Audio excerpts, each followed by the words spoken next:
मंगलम पंच परमेष्टि मंगलम तीर्थंकरम मंगलम विश्वजिन्धर्मम मंगलम वीरशासनम मंगलम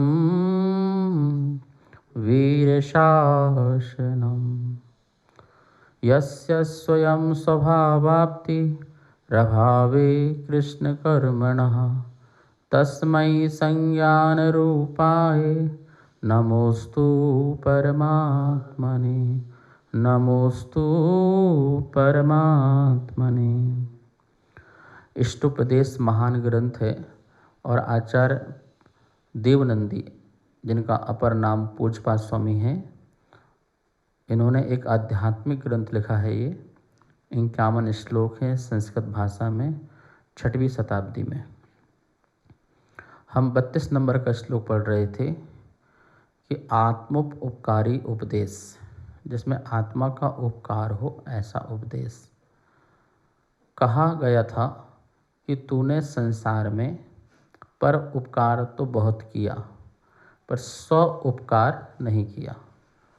तूने स्वाध्याय भी किया तो अपने लिए स्वाध्याय नहीं किया, पराध्याय पर के लिए तूने स्वाध्याय किया। जब कोई कुछ पूछे तो मैं उसे बता सकूं, इसलिए तूने स्वाध्याय किया। तुमने समझा भी तो अपने आप को समझाने के लिए नहीं समझा, दूसरों को समझाने के लिए समझा। तुमने जाना भी तो अपने आप को जानने के लिए नहीं जाना, दूसरों को जनाने के लिए आपने जाना। मतलब कि तुमने जो कुछ भी किया है वो पर के लिए किया है, स्व के लिए नहीं किया। तुम कमाते भी हो तो पर के लिए, तुम मेहनत भी करते हो तो पर के लिए, तुम उपकार भी करते हो तो पर के लिए। तो बोले ये तो तुम अनादि से करते ही आ रहे हो, लेकिन तुम अपना स्वयं का स्व अध्याय कब करोगे प्रारंभ? तुम स्वयं अपना उपकार कब करोगे प्रारंभ? तो यहाँ कह रहे हैं कि ये तो मतलब अज्ञानियों के काम हैं। किसके काम हैं? अज्ञानियों के काम हैं। जैसे संसार में चल रहा है, दूसरों का उपकार करना, दूसरों का हेल्प करना, दूसरों का सहयोग करना, ये तो हो ही रहा है, ये तो कर ही रहे हैं और करते ही हैं। लेकिन उनमें और तुम में क्या फ़र्क है कि तुम अपना उपकार नहीं कर पा रहे हो। अपना उपकार कैसे करोगे? साधना से। अपना उपकार कैसे करोगे? त्याग और तपस्या से। अपना उपकार वैराग्य से करोगे। अपना उपकार ब्रह्मचर्य से करोगे। अपना उपकार आकिंचन से करोगे। अपना उपकार अपरिग्रह से करोगे। सच्चे मार्ग में चलोगे तो अपना उपकार करोगे। सच्चा ध्यान करोगे तो अपना उपकार करोगे। आत्म ध्यान में लीन होगे तो अपना उपकार करोगे। अभी तो हम लोगों से बोलते हैं तुम ध्यान करो, अभी तो हम लोगों से कहते तुम ध्यान से चलो, ध्यान से खाओ, ध्यान से पियो, ध्यान से उठो। हम दूसरों के लिए ध्यान की बातें कर रहे हैं, पर अपने लिए ध्यान की कोई बात नहीं कर रहे हैं। जिन्होंने ध्यान केंद्र खोले हैं उन्होंने आज तक ध्यान किए नहीं, और दूसरों के लिए फैसिलिटी देते हैं, दूसरों को व्यवस्थाएं देते हैं और कहते हैं कि आप ध्यान करो। जो हमें सिखाते हैं योगा, वो कभी योगा नहीं करते। आपके लिए योग सिखाने आ जाएंगे, अब ऐसे उठो, ऐसे बैठो, ऐसे मोड़ो, वैसे मोड़ो, और वो स्वयं योग नहीं करते। बोले हमें पता है, हमें पता है, हमें मालूम है, हमें मालूम है। वो कभी भी नहीं करते। ठीक है ना? तो इस प्रकार से कितनी सारी विसंगतियां हैं कि जिसे हम जो है जानते हैं दूसरों के लिए जनाने के लिए। हम अभी ज्ञानी बन जाएंगे। महाराज जी बीमार है, अच्छा महाराज जी तो कुछ नहीं बता पाएंगे, दूसरा बता देगा, अच्छा बीमार हो, क्या बताओ क्या बात है, ये ऐसा कर लो। ठीक है? स्वयं बीमार है, अपनी बीमारी दूर नहीं कर पा रहा है। जितने बड़े बड़े तांत्रिक लोग हैं अपनी समस्या का समाधान नहीं कर पा रहे हैं, दूसरों की समस्या का समाधान करने बैठे हैं। जितने बड़े बड़े जोशीचार लोग हैं वो अपने खुद के दुख दूर नहीं कर पा रहे हैं, और खुद के दुख दूर होते दुकान लेके क्यों बैठते? खुद दुखी हैं तभी तो दुकान खोल के बैठे हैं कि भैया लाओ हमें दो, अपना घर चलाएं, अपना परिवार चलाएं, अपना जीवन चलाएं। हम स्वयं परेशान हैं। एक ज्योतिषीकार था, बोले तुम्हारा बहुत बड़ा महल हो जाएगा, आप ये करो, ये करोगे तो हो जाएगा। बोले ठीक है, आप कहाँ रहते हो? हम तो किराए से रहते हैं। तो आपका महल कब होगा? आप भी कर लो। तो नहीं। तो हमारा जो ज्ञान है वो सिर्फ दूसरों के लिए है, हर प्रकार की चीज़ दूसरों के लिए है। बोले ये तो अज्ञ की पहचान है, ये तो अज्ञानियों की पहचान है कि अज्ञानी जो कुछ भी करता है वो दूसरों के लिए करता है। ऐसे माता पिता कहते भी हैं भैया हमारा क्या, जो कुछ है सब तुम्हारा है। हम थोड़ी जी रहे हैं अपने लिए, क्या बोलते हैं वो, हम अपने थोड़ी जी रहे हैं, हम तो तुम्हारे लिए जी रहे हैं। हम अपने लिए थोड़ी मेहनत कर रहे हैं, तुम्हारे लिए मेहनत कर रहे हैं। क्या भला प्राणी, क्या बोले जा रहा है? तुम दूसरे को कैसे जी सकते हो? उसका जीवन उसके साथ है, तुम्हारा जीवन तुम्हारे साथ है। उसका भला बुरा उसके साथ है, तुम्हारा भला बुरा तुम्हारे साथ है। तुम किसी दूसरे को कुछ नहीं कर सकते हो। एक निमित्त बन सकते हो, एक सहयोगी बन सकते हो, कारण बन सकते हो, लेकिन उसका भला बुरा उसका अपने आप होना है, उसके अपने पुरुषार्थ से होना है, उसके अपने उद्यम से होना है। लेकिन ये भ्रम बैठा हुआ है हमारे मन में कि हम किसी का उपकार करते हैं।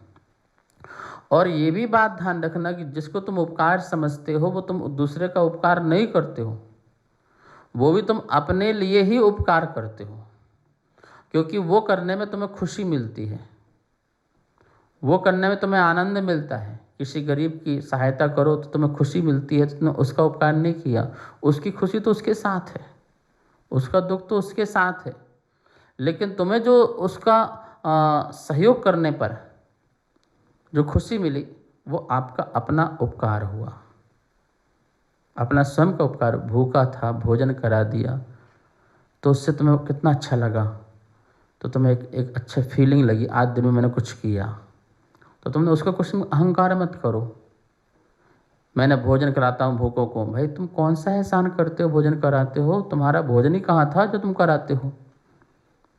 पर वस्तु तुम्हारी थी नहीं, वो तो उसके अधिकार में थी, दाने दाने में लिखा है, उसके भाग्य में लिखा है, तुम्हारा थोड़ी था।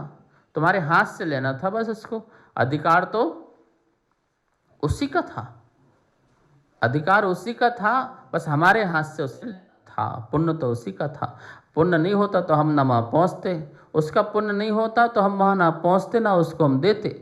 उसके पुण्य ने ही हमें घर से उठाया और उसको सामने परोस दिया। तो तुमने कुछ दिया? तुमने कुछ नहीं दिया। तुमने कुछ लिया? हाँ लिया। आनंद लो, अहंकार मत लो। आनंद लो, खुशी लो कि मेरे द्वारा कोई एक अच्छा कृत हुआ है, मेरे द्वारा एक अच्छा कर्म हुआ है, ठीक है ना, वो उपकार करो। लेकिन तुम किसी का हेल्प करके, किसी का उपकार करके, किसी को एहसान तले दबाना चाहते हो तो तुम अहंकार पालते हो। वो अहंकार से तुम्हारा उपकार नहीं है, अपकार है। क्या है वो? अपकार है। दान दे करके अहंकार किए तो अपकार, अपने साथ अपकार किया। त्याग करके भी अहंकार किया तो आपने आपके साथ अपकार किया।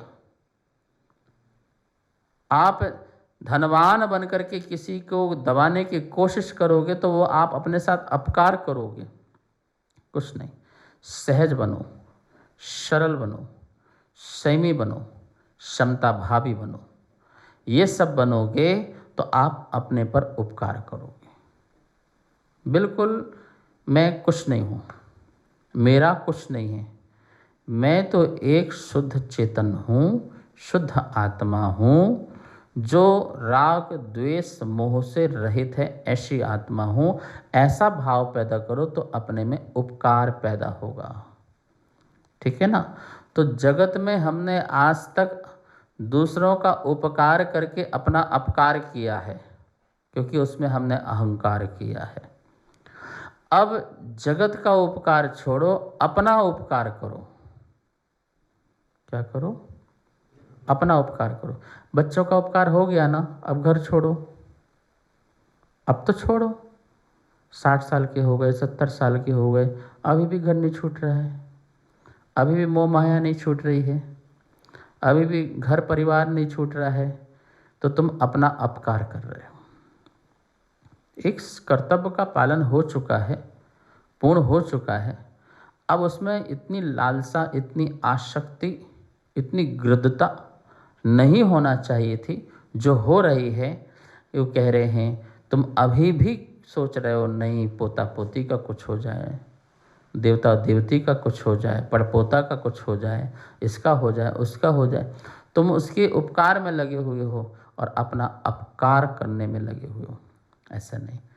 परोपकृति मुत्सृज्य सोपकार परो भव उपकुर्वन् परस्याज्ञो दृश्यमानस्य लोकवत्। क्या लिखा था? पर के उपकार करने का त्याग करके अपने उपकार में लीन हो जा, क्योंकि दिखाई देने वाले संसार के समान अज्ञानी प्राणी दूसरे का उपकार करता हुआ पाया जाता है। 24 घंटे सुबह से उठते हो, शाम तक दूसरों के लिए सोचते हो, दूसरों के लिए जीते हो, दूसरों के लिए भागते हो। अपने लिए क्या करते हो ये बताइए। 24 घंटे में तुमने अपने लिए क्या किया? जरा सोचना, जरा सोचना, ध्यान से सोचना। 24 घंटे में क्या 24 मिनट भी क्या आपने अपने को दिए हैं? विचारों से, वचनों से या काया से? मन वचन काया से, तीनों से क्या 24 मिनट भी शांति से हमने अपने को दिए हैं? तो निकल के आएगा कि हमने अपने को तो कुछ नहीं दिया है, जो दिया है दूसरों को ही दिया है। अज्ञ हो तुम, अज्ञानी हो तुम, ज्ञानी नहीं हो। तुम्हें अपना उपकार करना है। तुमने संसार का कोई ठेका नहीं ले लिया ठीक करने का, और तुम्हारे ठीक करने से कोई ठीक भी नहीं हो जाता। यदि हो जाता तो सबसे सरल उपाय है वर्तमान में फिर तो मेरे ठीक करने से तुम ठीक हो सकते हो, तो फिर तो बहुत अच्छी बात है। मैं कहूँ सब दीक्षा ले लो तो दीक्षा ले लें तो बहुत अच्छी बात है फिर तो। मैं कहूँ तुम दान करो, तुम दान दे दो तो बहुत अच्छी बात है तो। लेकिन उस समय भी तुम पूछते हो अपनी आत्मा से कि हम दीक्षा लें या ना लें। तुम पूछते हो आत्मा से मैं दान दूं या ना दूं। जब तुम्हारी आत्मा कहती है दे दो यार, जब आत्मा कहती है दीक्षा ले लो यार, तो क्या हुआ? तुम वहाँ पर ले लेते हो, फिर तुम अपना उपकार करते हो। इसलिए कुछ समय अपने निकालो। जब तक दुनिया में रहोगे, फुर्सत न मिलेगी काम से, कुछ समय ऐसा निकालो, प्रेम करो भगवान से, अपने आत्मा के भगवान से प्रेम करो। जो शुद्ध आत्माएं हो गई हैं उनसे प्रेम करो तो आपकी आत्माएं भी शुद्ध होना प्रारंभ हो जाएंगी। यह है आपका उपकार। जो आप अपने लिए करते हो वो आपका उपकार है। तो आप अपने लिए क्या करते हो? महाराज हम तो अपना भोजन बनाते अपने लिए, वो उपकार नहीं है, वो शरीर का उपकार है। महाराज हम तो पैसे कमाते हैं, तो उससे तुम्हारे घर का, परिवार का उपकार है, तुम्हारा उपकार नहीं है। कोई ऐसी चीज़ बताओ जिससे तुम्हारा उपकार होता हो। तो हम माला फेरते हैं, यस तुम्हारा उपकार हो रहा है। ध्यान करते हैं, तुम्हारा उपकार हो रहा है। त्याग करते हैं, तुम्हारा उपकार हो रहा है। प्रभु पूजा करते हैं, तुम्हारा उपकार हो रहा है। स्वाध्याय करते हैं, तुम्हारा उपकार हो रहा है। गुरुओं की वाणी सुनते हैं, तुम्हारा उपकार हो रहा है। सत्संग में जाते हैं, तुम्हारा उपकार होता है। साधुओं के साथ मंगल विहार कराते हैं, तुम्हारा उपकार हो रहा है। ये सब तुम्हारा उपकार है। तो ऐसे उपकार में हमको लगना चाहिए, और जो जितना लगेगा वो अपनी इतना आत्मा का उपकार करेगा, वो अपनी आत्मा का उपकार करेगा। कल कहा था ना कि दुनिया स्वार्थी है, तुम स्वार्थी क्यों नहीं हो रहे हो? तुम भी स्वार्थी हो जाओ। किसके लिए? आत्म कल्याण के लिए। किसके लिए स्वार्थी हो जाओ? सुनो, यदि साधु स्वार्थी ना हो तो कभी घर नहीं छोड़ सकता। कभी त्यागी स्वार्थी ना हो तो घर नहीं छोड़ सकता है। वो अपना स्वार्थ, स्वार्थ, अर्थ मतलब प्रयोजन, अपना प्रयोजन सिद्ध करने के लिए भाव ना हो तो कभी भी घर नहीं छोड़ सकता। उसका प्रयोजन है परमात्मा होने का, उसका प्रयोजन है परम सुखी होने का, उसका प्रयोजन है कीचड़ दलदल में नहीं फंसने का, उसका प्रयोजन है संसार में बार बार जन्म मरण नहीं करने का, उसका प्रयोजन है मुझे कर्मों का आश्रव बंध नहीं करना है, उसका प्रयोजन है मुझे बार बार ये परिवार, ये घर, ये द्वार नहीं चाहिए। इसलिए मैं अपना स्वार्थ सिद्ध करने के लिए निकल रहा हूँ। महास्वार्थी बनोगे तो कल्याण होगा, लेकिन जो स्वार्थी तुम बनते वो वाले स्वार्थी नहीं बनना। वो तो छल कपट वाला स्वार्थी है। अपना काम बनता और भाड़ में जाए जनता। ये तो गलत बात है, ये तो छल देना है, अपने साथ छल करना है, अपने साथ कपट करना है, अपने साथ मायाचारी करना है, अपनी ही नज़रों में गिरने का काम है। तो वो स्वार्थपना तो क्या है? हम स्वयं की अपनी नज़रों में गिरते हैं। जब हम किसी के साथ धोखा देते हैं तो हमारी आत्मा कचोटती ज़िंदगी भर की। देखो कुछ भी कहो, किया तो अपन ने गलत है, अपने ही लोग थे, अपनों के साथ हमने धोखा दिया है, ये तो गलत हुआ है। तो तुम्हारी आत्मा ही गवाही नहीं दे रही है कि तुमने सच्चा काम किया है। कोई चोरी करके आता है तो उसकी आत्मा कचोटती है कि भाई किया तो गलत, उसकी आत्मा कितनी दुखी हो रही होगी, ठीक है ना। लेकिन तुमने अपना स्वार्थ सिद्ध किया, किसी को अपना बनाया और उसको ठग लिया, तो ये तो गलत है, ये भी गलत है। ऐसा भी नहीं होना चाहिए। हमें वो स्वार्थी नहीं करे, हमें किसी को ठगना नहीं है, हमें किसी को नहीं ठगना है, पर हम अपने आत्म कल्याण के लिए स्वतंत्र हैं। अपने सच्चे मार्ग में जाने के लिए हम स्वतंत्र हैं, जो हमें जाना चाहिए। यही स्वोपकार उपदेश प्रभु के द्वारा हमें दिया गया। जावाणी के ज्ञान से सूझे लोकालो, शो वाणी मस्तक धरो सदा देत हो धोख। हे जिन वाणी भारती तो हे जपो दिन दिन, जो तेरी सरना धरे शो पावे सुख चैन। बहुत बहुत मंगलाशय। कार्यक्रम पाठशाला के पुण्यार्जक थे श्री दिगंबर जैन मंदिर, लोधी कॉलोनी, दिल्ली।